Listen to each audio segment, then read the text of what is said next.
Assalamualaikum warahmatullahi wabarakatuh. Selamat pagi, siang, petang, maupun malam untuk teman-teman sekalian.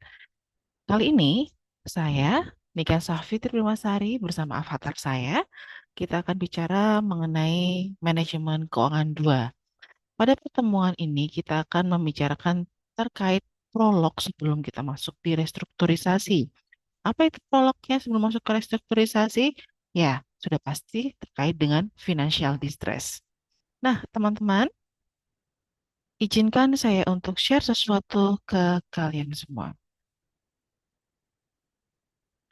Supaya lebih ringan dalam penyajian dan Anda juga lebih santai untuk mendengarkan penjelasan saya tanpa perlu harus teman-teman bosan, saya putarkan sedikit suara di background belakang. Namun izinkan saya untuk mengecilkannya sedikit lagi supaya suara saya lebih terdengar.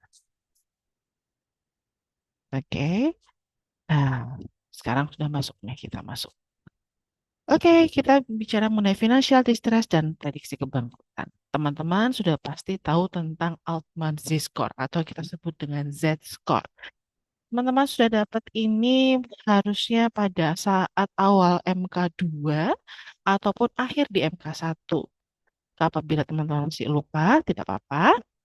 Ya, kenapa? Kalau kita bicara mengenai financial distress dalam menjalankan sebuah perusahaan, tantangan keuangan itu sudah pasti dapat dihindari. Terlebih lagi dengan ada berbagai kondisi-kondisi resiko keuangan yang terjadi baik makro maupun mikro.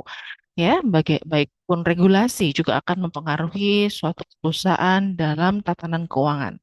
Nah, pada kondisi tertentu perusahaan itu tidak hanya tidak mampu untuk membayar kemampuan perusahaan untuk membayar hutang. Tidak hanya itu saja, teman-teman. Kewajiban-kewajiban perusahaan itu tentunya banyak. Nah, oleh karena itu dibutuhkan suatu manajemen keuangan yang baik dan benar agar masalah likuiditas, resiko-resiko yang terjadi seperti ketidakmampuan untuk membayar hutang, bunga, ataupun membayar gaji untuk operasional. Nah, kita harus menghindari dari ancaman kebangkrutan ini. Nah, teman-teman semuanya, anda sebagai seorang manajer keuangan, tentunya situasi ini membutuhkan peran aktif Anda untuk menganalisis masalah, lalu mengidentifikasi solusi, hingga mengimplementasikan strategi restrukturisasi yang cocok untuk memastikan keberlangsungan suatu perusahaan. Lalu kemudian kalau kita lihat berikutnya, si konsep financial distress. Financial distress itu mencakup berbagai tingkatan kesulitan keuangan, mulai dari masalah likuiditas ringan hingga kondisi insolvensi, di mana utang perusahaan itu jauh lebih besar dibandingkan asetnya. Kondisi ini menggarisbawahi pentingnya perencanaan dan pengelolaan risiko keuangan yang baik untuk menjaga stabilitas operasional perusahaan. Ingat kata-kata stabilitas operasional perusahaan dan risiko keuangan, teman-teman sudah mendapatkan ini jauh sebelum kita masuk di pertemuan sekarang. Apa itu degree operating leverage, degree financial leverage, dan degree combined leverage atau degree total leverage yang disebut dengan risiko bisnis perusahaan. Tinggal teman-teman eh, forward apa namanya flashback lagi ya ke belakang, kok forward sih flashback lagi ke belakang. Lalu kemudian teman-teman baca lagi apa itu DOL, DFL, DCL. Ini sudah saya pernah ajarkan malah di MK1. Waktu itu MK1 mau UAS kalau nggak salah. Karena memang tahapannya teman-teman harus tahu ini. Nah, jauh sebelum DCL, DOL, DFL, teman-teman sudah pasti akan bertemu yang namanya rasio-rasio analysis. Rasio analisis itu merupakan salah satu fundamental di mana teman-teman sudah pasti akan mengulangi lagi untuk belajar resiko-resiko terkait dengan rasio-rasio yang terjadi. Ini basic sekali. Itu rasio-rasio ada juga di analisa laporan keuangan syariah atau ALKS. Teman-teman pasti mendapatkan itu. Nah, kita masuk lagi ke sini. Lalu kemudian eh kita kemudian mengatakan bahwa kesulitan usaha itu juga dikatakan sebagai kondisi kontinum mulai dari kesulitan keuangan yang ringan, ya, seperti yang saya katakan tadi. Lalu kemudian kebangkrutan itu dapat dilihat dari dua pendekatan, teman-teman. Ya, ada stok dan aliran. Kalau saya bicara aliran, maka bukan aliran air ya, bukan ini bicara mengenai cash flow. Ya, flow itu adalah aliran. Cash itu adalah uang kasnya. Seperti itu cash flow operasional perusahaan. Tidak ada stok, ada cash flow perusahaan. Pendekatan stok untuk mulai kebangkrutan dapat Anda lihat ya, total dari harganya, lalu kemudian performa stok itu, performa perusahaannya, melihatnya juga Anda bisa lakukan dengan pendekatan perhitungan pada neraca atau yang kita sebut dengan posisi laporan keuangan. Nah, atau posisi keuangan di sana teman-teman bisa melihat bagaimana posisi secara garis besar. Di sana kan kita melihat kalau di neraca atau posisi keuangan ada yang namanya current. Lalu kemudian ada long term gitu kan. Current itu posisi saat ini di mana itu harus liquid, harus benar-benar cair, harus bisa keluarkan oleh perusahaan. Lalu kemudian long term itu berarti ya masih tersisa kewajiban-kewajiban yang masih jangka panjang. Ya, untuk kasnya sendiri untuk tunai sih ada current asset ya, masih ingat kan? Lalu kemudian kalau kita bicara mengenai kewajiban maka current liability. Nah, lalu kemudian kita lihat pendekatan-pendekatan seperti bagaimana, lalu bagaimana total kewajiban. Kita bicara total kewajiban berarti total dari current liability dan long term liability terhadap total asetnya. Jangan sampai yang namanya total kewajiban, ini kewajiban aja loh ya teman-teman. Nggak ada stok sama sekali. Ingat kan kalau di posisi sebelah kanan itu ada liability dan ada ekuitas ya. Nah, lalu kemudian ini liability saja. Kalau kita bicara liability plus ekuitas sama dengan total aset. Nah, jangan sampai yang namanya total aset ataupun total kekayaan ini jauh lebih kecil dibandingkan total dari liability. Wah, sudah pasti itu akan terkena financial distress dan sudah red alert sekali gitu kan, sudah alarm lampu merah gitu kan. Nah, oleh karena itu, Anda sebagai seorang sekali lagi, kalau masuk di manajemen keuangan, Anda adalah seorang manajer, di mana Anda harus bisa memprediksi terlebih dahulu sebelum hal ini terjadi, sebelum Anda tahu dan menghitung ya dari hitungan akuntansi, loh ternyata total aset kita lebih kecil lah. Sebelum sampai ke sana, Anda sudah harus memakai gitu. Surat, kalau ini berarti em, sudah masuk ke dalam zona bahaya gitu kan. Nah, inilah fungsi dari Altman Z-score ya. Altman Z-score itu adalah untuk pagar pembatas suatu aliran keuangan, suatu kekayaan perusahaan agar tidak sampai dalam zona stres ya. Nah, lalu kemudian selanjutnya, kita juga bisa melihat di sini contohnya, ya, dengan pendekatan stok, perusahaan bisa dinyatakan bangkrut jika total kewajiban melebihi total aktiva. Jika perusahaan mempunyai hutang 1 M, sedangkan total asetnya hanya 500 juta, berarti kekurang berapa? 500 juta sisanya. Sudah pasti dikatakan bangkrut ya, seperti saya utarakan tadi. Lalu selanjutnya, penyebabnya apa gitu kan. Nah, penyebab-penyebab financial distress mesti prolog ya. Satu sudah pasti arus kasnya sudah susah, lalu kemudian hutangnya makin besar, lalu kemudian kegiatan operasional juga mengalami kerugian. Operasional mengalami kerugian seperti apa, Bu? Satu, macam-macam nih. Operasional kita mulai dari cash flow. Kalau operasional berarti Anda mindset Anda bayangkan yang namanya laporan cash flow. Di mana di atas itu ada yang namanya apa itu teman-teman? Revenue atau pendapatan. Pendapatan sama dengan sales kali quantity. Quantity apa? Quantity dari barang yang berhasil dijual. Ngomongin ini, teman-teman jangan lupa yang namanya revenue itu berbeda dengan yang namanya masih ingat nggak? Pernah saya utarakan waktu di manajemen keuangan, saya selalu mengatakan, hati-hati teman-teman, ada perbedaan antara revenue dengan, ayo, masih ingat nggak? Clue-nya, nah, ini tugasnya teman-teman. Nanti silahkan teman-teman tulis ya, berarti teman-teman mendengarkan apa yang saya utarakan di sini.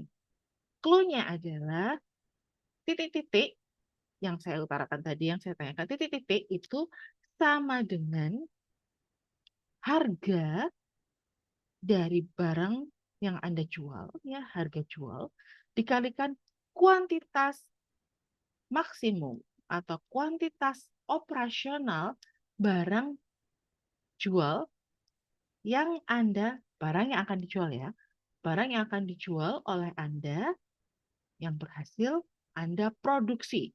Berarti sama dengan titik-titik ya, ini sama dengan harga jual dikalikan kuantitas barang yang berhasil diproduksi Anda. Apa sebutannya? Ini berbeda dengan revenue. Kalau revenue adalah harga jual dikalikan dengan barang yang berhasil dijual oleh Anda. Ya. Nah, kalau kita bicara mengenai revenue dari awal, ternyata perusahaan Anda memiliki banyak kompetitor. Nah, masuk di dalam zona kita sebut dengan red ocean, ya. Red ocean adalah di mana sini komputernya terlalu banyak, sudah pangsa pasar sudah terlalu jenuh, mau tidak mau Anda harus mempercepat kemampuan diri Anda untuk melakukan inovasi atas perusahaan atau atas produksi atau atas produk Anda sehingga tidak ada yang menyamai. Nah, itu cuma susah kan dan itu juga membutuhkan biaya yang banyak. Kalau kita bicara mengenai inovasi, maka Anda dibutuhkan biaya apa? Riset and development. Lalu kemudian biaya untuk ya sebagai pembeda, penciri khas, mungkin dari biaya packaging. Itu biaya-biaya yang terjadi. Nah, selain revenue, biaya-biaya yang tidak efektif juga akan mempengaruhi yang namanya pendapatan. Sehingga akhirnya akan dapat mengurangi apa? Mengurangi pendapatan kita, pendapatan bersih kita, ya.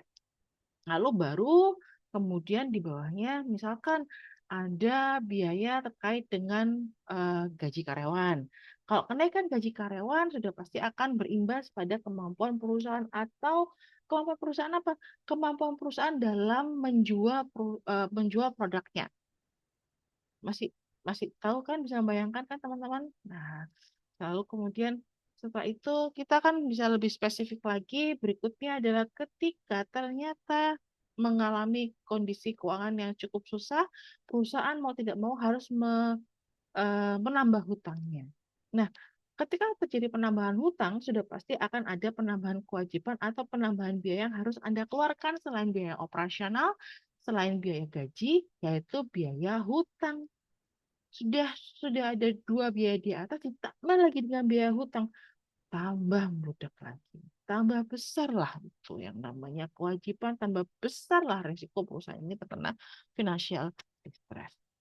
Nah, lalu yang poin ketiga dan keempat itu kegiatan operasional yang saya maksudkan adalah tadi revenue, lalu kemudian yang terakhir jenis industrinya apa.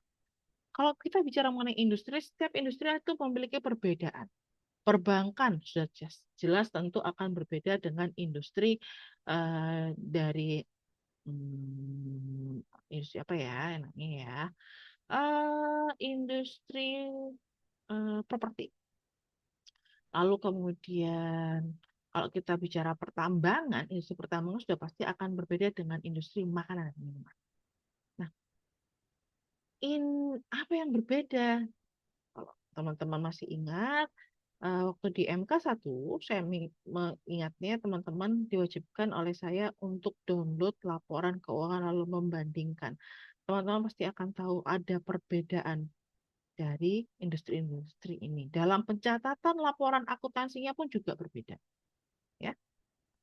Lalu kemudian selanjutnya kita lanjutkan ke alternatif perbaikan. Nah, ketika sudah mengetahui permasalahan, Anda sebagai seorang manajer harusnya tahu bagaimana caranya untuk keluar dari permasalahan ini. Sehingga Anda harus menunjukkan beberapa alternatif. Gak cuma satu alternatifnya, solusinya itu banyak. Bisa sampai ya 10 alternatif ataupun juga 5 lah minimal seperti itu.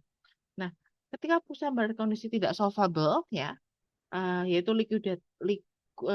ada dua alternatif utama, yaitu likuidasi atau reorganisasi. Nah, likuidasi ini dilakukan jika nilai aset saat itu masih lebih tinggi ya dibandingkan kewajibannya tentunya dan nilai aset perusahaan itu harga jualnya juga jauh lebih tinggi. Nah, oleh karena itu penting bagi perusahaan untuk dapat melakukan investasi berupa aset. Aset apa? Investasi tidak hanya saham saja ya teman-teman, tapi juga investasi dalam bentuk aset.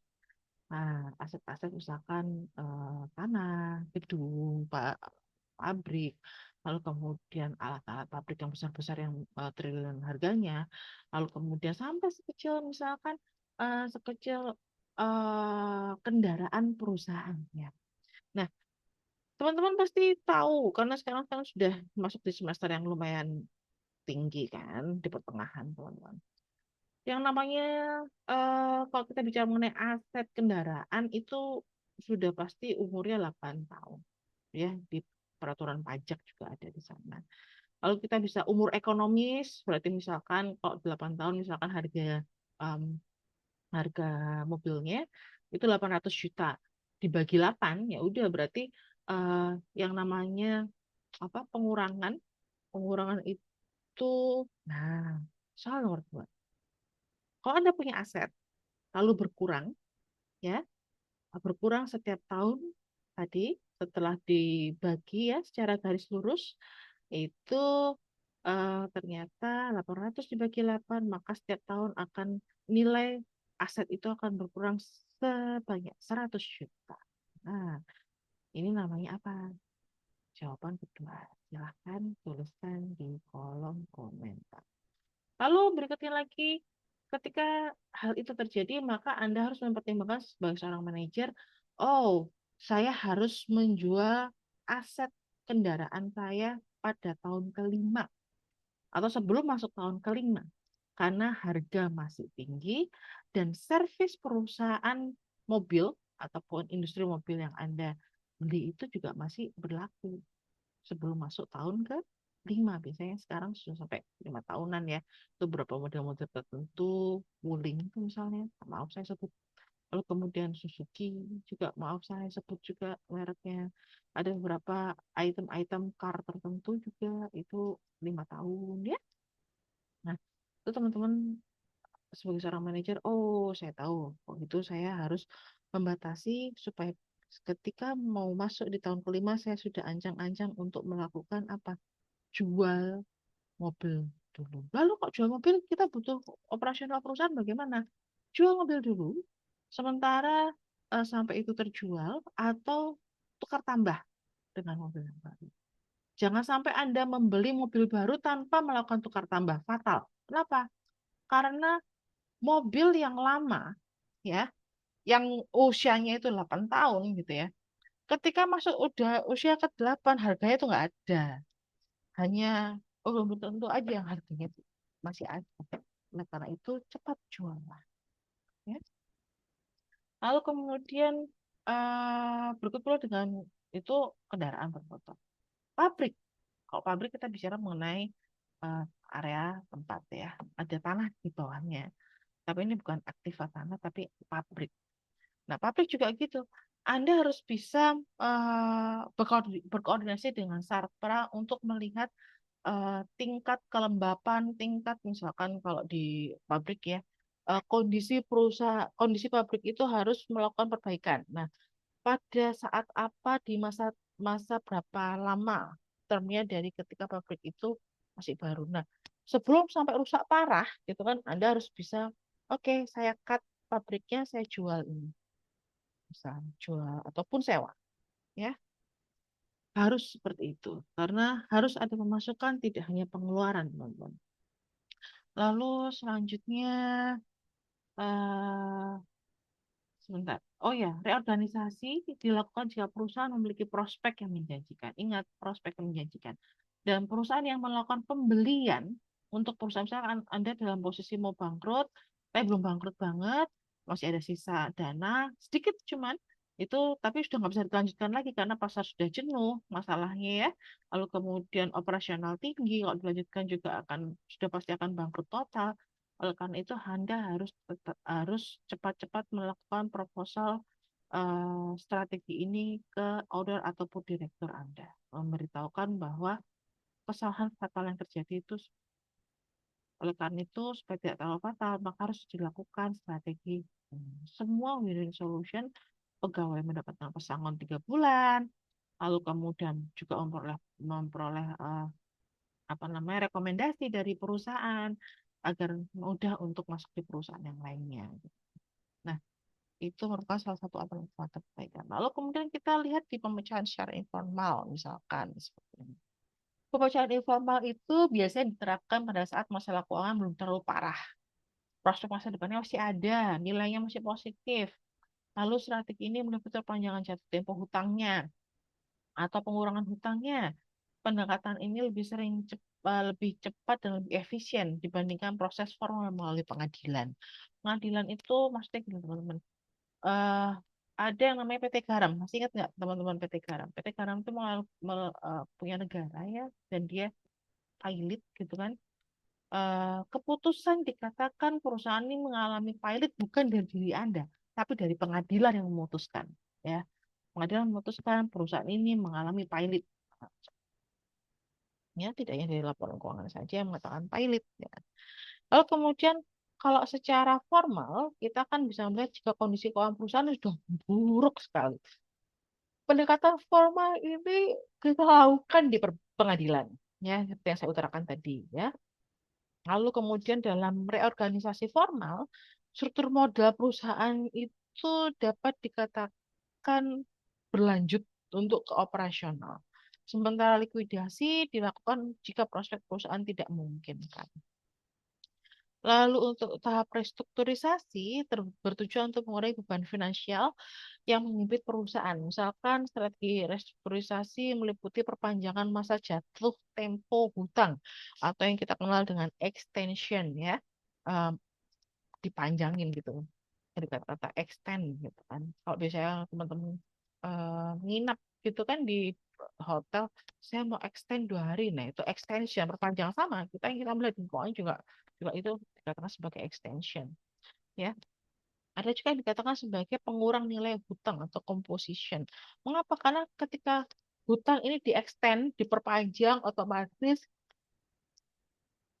nilai modal Anda pun juga akan yang harus dikembalikan nilai pokok pokok dari hutangnya Anda juga akan jauh lebih kecil. Misalkan Anda pinjam 100 juta lalu cicilan Anda 25. 100 awalnya itu. 100 dibagi 25 berapa teman-teman? 4 ya. Lalu kemudian Anda mau membuat perpanjangan nilai extend gitu kan, melakukan extend sehingga composition nilai hutang Anda menjadi baru saya extend ya yang tadinya itu apa namanya berapa kali cicilan tadi saya lupa berapa 25 ya 25 cicilan saya extend jadi 50 gitu kan. Nah, sudah pasti harganya akan berubah ya. Lalu kemudian likuidasi dalam beberapa eh, keterkaitan itu ada situasi yang seperti saya utarakan tadi ya. Lalu kemudian ada likuidasi informal, ada formal ya. Nah, dan ingat kalau formal berarti ada kaitannya dengan hukum. Lalu kemudian kita langsung aja daripada kepanjangan ngantuk kan nanti kalian misalkan kita masuk. Nah, masuk ke sini. Ada beberapa prediksi kebangkrutan yang dilakukan melalui indikator. Misalkan kita lihat dari rate of return, ya. Silakan cari. Soal ketiga, apa itu rate of return dan bagaimana tulisan rasionya? Silakan tuliskan. Lalu kemudian ada penggunaan hutang dan fluktuasi return saham. Fluktuasi return saham itu artinya apa? Ini return dari saham itu ada harga saham dan dividen, ya. Lalu kemudian, nah ini Altman Z-score itu sebenarnya mengembangkan prediksi kebangkrutan ini dari beberapa analisa rasio yang kemudian digabungkan itu semenjak tahun 1968. Nah, eh, kalau kita lihat langsung aja ini adalah komposisi dari model Altman di mana Z-score itu sama dengan 1,2 sebagai konstanta dari X1. X1 adalah ini teman-teman, aset lancar dikurang hutang lancar, hasilnya dibagi dengan total aset. Itu X. Lalu kemudian ditambahkan dengan 1,4 kali X2. Di mana X2 adalah laba yang ditahan dibagi dengan total aset. Nah, ada di mana? Di neraca semuanya teman. X1, X2 ada di neraca. Ya. Lalu kemudian setelah itu ditambah dengan 3,3 kali X3. Nih, di mana X3 itu adalah laba sebelum bunga dan pajak ya. Jadi earning before interest and tax atau kita sebut dengan EBIT biasanya ya, dibagi dengan total aset. Lalu kemudian ditambah dengan 0,6 kali X4. X4 itu merupakan nilai pasar saham biasa atau saham preferen dibagi dengan nilai buku total hutang. Bu, nilai pasar itu maksudnya apa? Nilai pasar itu adalah harga pasar saham X itu berapa ya, dibagi dengan nilai buku total hutang ya. Ini berarti total hutangnya nilai bukunya berapa saat ini. Kalau yang berikutnya 1 dikalikan X5, di mana X5 itu Anda bisa lihat penjualan atau yang disebut dengan revenue ini merupakan bukti bahwa aliran merupakan salah satu faktor yang mempengaruhi dari yang namanya financial distress ya. Oleh karena itu X5 sama dengan penjualan dibagi dengan total aset. Lalu klasifikasi Altman Z-score ini ada beberapa. Teman-teman yang jangan lupa apabila teman-teman tadi sudah menghitung ternyata nilai Z-nya itu lebih besar dari 2,99 maka perusahaan itu dikatakan sehat. Namun bila Z-score-nya itu kurang dari 1,81 maka sudah termasuk klasifikasi perusahaan bangkrut. Loh, Bu, terus bagaimana yang kalau Z-nya di antara misalkan Z-nya itu lebih besar daripada 1,81 tapi masih di bawah 2,99 itu namanya zona abu-abu. Dimana kalau masuk di zona abu-abu ini biasanya menunggu waktu 3 sampai 5 tahun perusahaan itu pasti akan masuk apabila tidak dilakukan strategi untuk melakukan pemecahan masalah dari keadaan financial distress sudah dipastikan 3 atau 5 tahun ya dari perusahaan itu berdiri atau terkena kendala ini pasti akan terkena kendala yang namanya pilot. Nah, kok bisa Ibu ngomong pasti? Karena Ibu sudah meneliti. Silahkan teman-teman lihat di Google Scholar ada penelitian saya mengenai Altman Z-score. Malah saya masukkan beberapa seperti misalkan James Quick, itu juga masuk ya.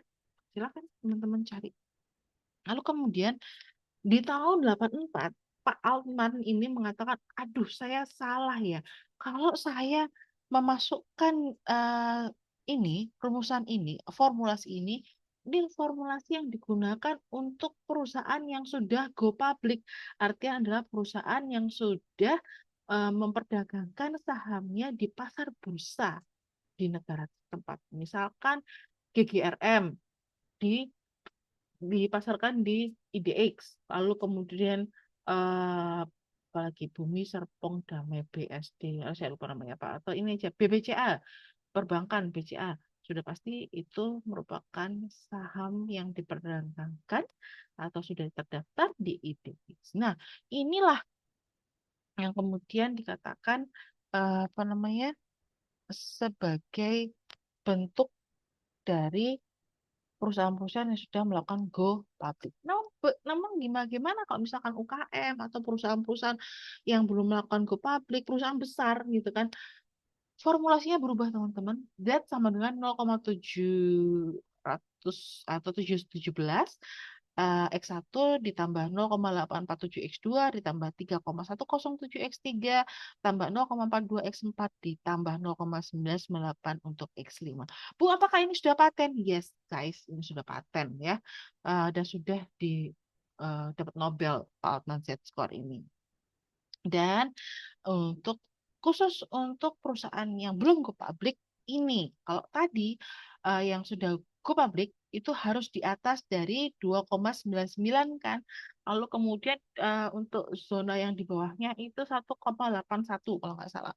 Nah, sedangkan kalau kita di sini nilai Z-nya itu dikatakan perusahaan yang akan terkena financial distress apabila nilai Z-nya itu ada di bawah 1,23 ya. Yang lainnya Dan ini misalkan contohnya, nanti teman-teman lihat sendiri ya. Ini objeknya sengaja saya buat di tahun 2006 2008 ya supaya tidak terkena boykot ketika saya saya memasukkan real time untuk saat ini gitu kan. Karena nanti ada pertanggungjawaban lainnya, maka saya buat ini tahun 2006 sampai 2008 untuk beberapa perusahaan yang tertera di sini. Dan inilah beberapa hasilnya.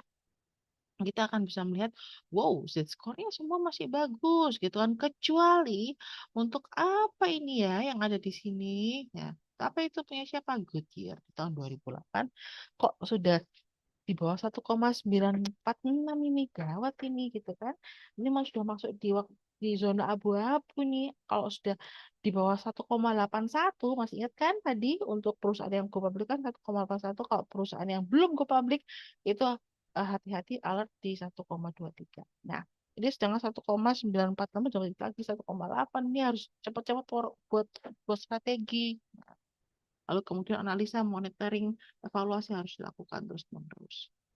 Dan itu dan itu kesimpulannya ya dari financial distress sebagai prolog untuk masuk ke dalam restrukturisasi. Untuk saat ini maka saya akhiri. Jangan lupa di prolog ini ada tiga terselubung yang namanya PR ataupun tugas Anda yang cepat akan memperoleh tiga teman-teman yang cepat bereaksi untuk nomor-nomor tertentu dari tugas ini akan memperoleh bonus nilai ditambah 10 dari nilai UAS. Misalkan nilai UAS Anda ada 40 ditambah 10 jadi 50, mengaktifkan diri. Ya, silakan cepat-cepatan nih siapa yang berhasil menjawabnya dengan baik dan benar. Oleh karena itu saya akhiri. Wassalamualaikum warahmatullahi wabarakatuh. Sampai bertemu lagi untuk di pertemuan berikutnya di restrukturisasi. Selamat malam, teman.